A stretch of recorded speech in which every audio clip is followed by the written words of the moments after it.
Մեծ մոլորության մեջ են նրանք, ովքեր կարծում են, թե Փաշինյանը ձախողում է իր արշավը հայ առաքելական Սուրբ եկեղեցու դեմ։ Մինչ շատերը դեռ քննարկում են նրա նախորդ գործողությունները, նա արդեն պատրաստվում է գրավել հաջորդ եկեղեցին՝ Թալինի Սուրբ Աստվածածին եկեղեցին։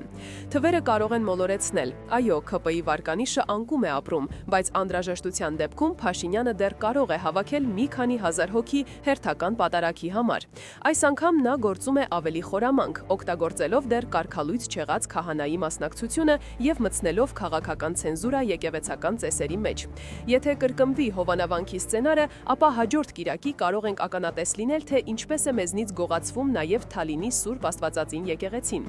Փոքր քայլերով, բայց հետևողականորեն Փաշինյանը առաջ է շարժվում, այնտեղ, որտեղ հասարակությունը շարունակում է միայն հեգնել ու չհավատալ, թե այդ փոքր քայլերը կարող են ունենալ մեծ հետևանքներ, ինչպես 2018-ին։